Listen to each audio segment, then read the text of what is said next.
ہم سب کو چاہیے کہ رسول اللہ صلی اللہ علیہ وسلم کی آمد پر خوشی کا اظہار کریں اور خوش ہونا چاہیے۔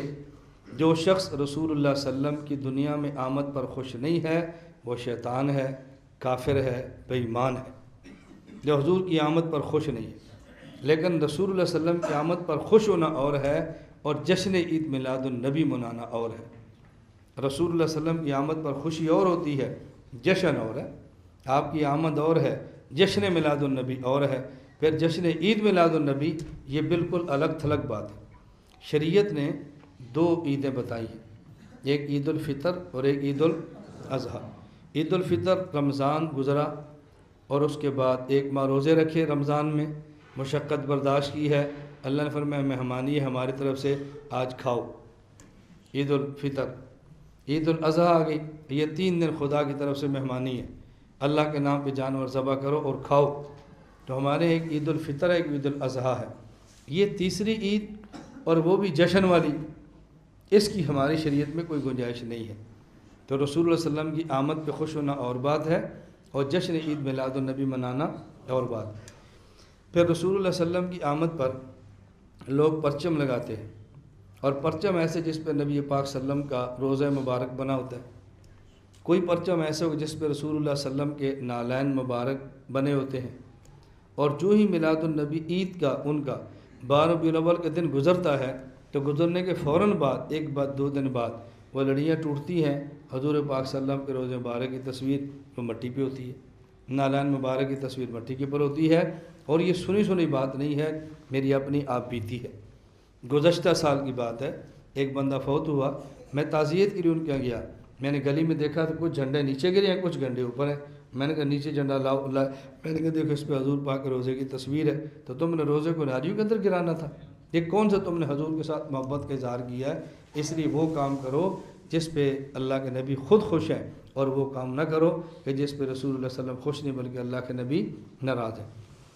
اور ایسے کام اپنی طرف سے کرنا، مخصوص دن متعین کرنا، اس کو باعث اجر و ثواب سمجھنا، اور جو وہ کام نہ کرے اس کو گستاخ کہنا، اس کی شریعت میں کوئی گنجائش نہیں۔ لوگ آپ سے کہیں گے اگر ہم نے 12 کا دن میلاد النبی کا متعین کیا تو جرم ہے، تم نے رائیوڈ کے اجتماع کے دن 3 متعین کی جرم نہیں ہے، ختم بخاری کی تاریخ رکھی تو جرم نہیں ہے، سالانہ جلسے کی تاریخ کی تو جرم نہیں ہے، دستار بندی کا دن متعین ہے جرم نہیں ہے، تم نے نکاح کے دن متعین کیا تو جرم نہیں ہے، اور ہم نے حضور خوشی کا دن متعین کیا تو جرم ہے۔ میں نے کہا بات اچھی طرح سمجھو، ہم اگر رائیوڈ کی تاریخیں متعین کرتے ہیں، ان تاریخوں پر کوئی رائیوڈ نہ آئے تو ہم اسے گستاخ نہیں کہتے۔ ہم ختم بخاری، ختم تحاوی، کوئی اور کتاب ختم کرتے ہیں، اس کا دن متعین کرتے ہیں افراد کو جمع کرنے کے لیے، جو نہ آئے اس کو مجرم نہیں سمجھتے۔ اور ہم اگر جلسے کی تاریخ طے کرتے ہیں تو یہ نہیں کہتے جو ہمارے جلسے میں آئے گا ثواب ہے، نہیں آئے گا تو گناہ ہے، آج جلسہ کرو تو اجر ہے، آج نہیں ملو گے تو گناہ ہے، جو آج کرتا ہے اسے حضور خوش ہیں، جو آج نہیں کرتا وہ شیطان کا ساتھی ہے۔ یہ کام ہم نے کبھی بھی نہیں کہا، تو تمہارے تعین میں ہمارے تعین میں کچھ فرق ہے۔ پھر اسی طرح جشن میلاد النبی جب یہ لوگ مناتے ہیں تو جرم کتنا ہے، پورا دن جانور کو لیا، گڈھے کے اندر باندھ دیا، جانور کو لیا اور بلا وجہ پورا اس کو ریڑھی کے ساتھ باندھا ہوا ہے، اور پورا دن پھر اس کو مشقت میں ڈالتے ہیں، پھر روڈ بلاک ہوتے ہیں۔ اس کا نقصان کیا ہے؟ ایک غریب آدمی ہے اس کی مزدوری گئی، ایک تاجر آدمی ہے اس کی تجارت گئی، اور اسی طرح اگر کوئی مریض ہے، ایمبولینس گزرنی ہے، وہ موت کا شکار ہو سکتا ہے، ہسپتال ہیں، رستے آپ نے بند کیے ہیں۔ تو یہ اتنی تکالیف دینا یہ رسول اللہ صلی اللہ علیہ وسلم کا مبارک طریقہ نہیں ہے۔ اللہ کے نبی مسلمان کی تکلیف ختم کرنے کے لیے آئے ہیں، مسلمان کو تکلیف دینے کے لیے ہرگز نہیں آئے۔ میں یہ بات کہہ رہا ہوں کہ آپ اس کو ذہن بناؤ، خود سمجھو، پھر جس حد تک ممکن ہو اپنے علاقے میں سمجھاؤ، جس حد تک ممکن ہو لڑائی جھگڑے کے بغیر یہ بات سمجھاؤ۔ اور ایک اہم بات جو اس میں سمجھیں، یہ رسول اللہ صلی اللہ علیہ وسلم پیدا ہوئے وقت کون سا ہے؟ جی طلوع فجر، صبح۔ دن کون سا ہے؟ پیر کا، سوموار کا، اور مہینہ کون سا ہے؟ ربیع الاول۔ اب وقت دیکھو طلوع فجر صبح کا، دن دیکھو سوموار اور پیر کا، اور مہینہ دیکھو ربیع الاول کا۔ تو جو لوگ جشن مناتے ہیں نہ صبح صادق کی بات، نہ طلوع فجر کی بات کرتے ہیں صبح کی، نہ ہی سموار کی بات کرتے ہیں، اگر کریں گے تو صرف اور صرف ربیع الاول کی بات کریں گے۔ حالانکہ تین چیزیں الگ ہیں۔ آپ فجر کے وقت پیدا ہوئے سارے مانتے ہیں، پیر کے دن پیدا ہوئے سارے مانتے ہیں، 12 ربیع الاول پیدا ہوئے اس کو سارے نہیں مانتے۔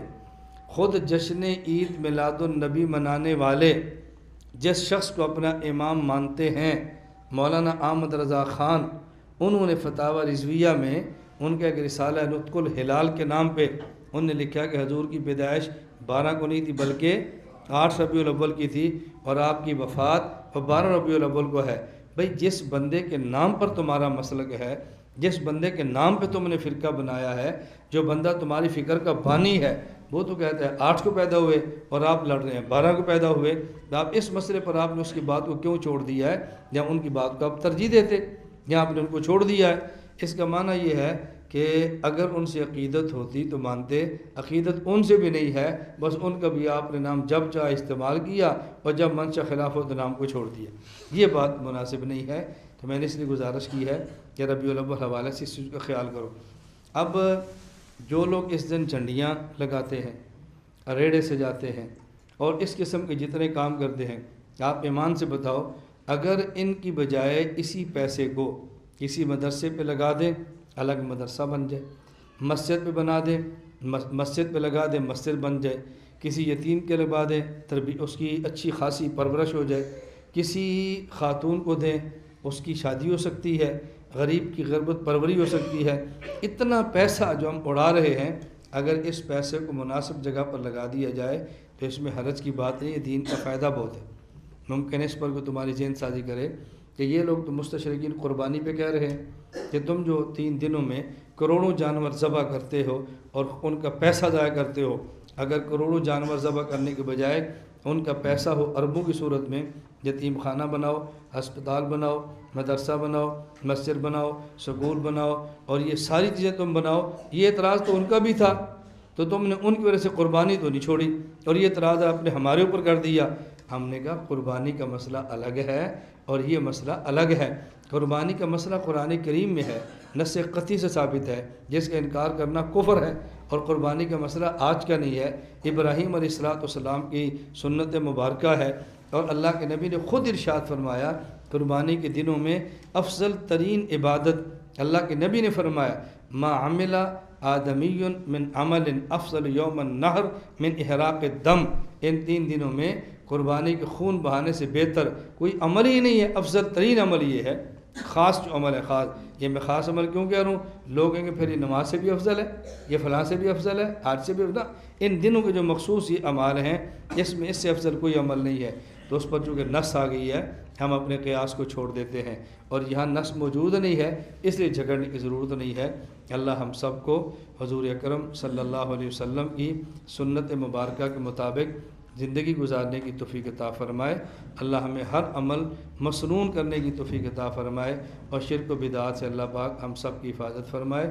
وآخر دعوانا ان الحمدللہ رب العالمین۔ لا الہ الا اللہ، لا الہ الا اللہ، لا الہ الا اللہ، ما لنا رب سوا۔ لا الہ الا اللہ، لا الہ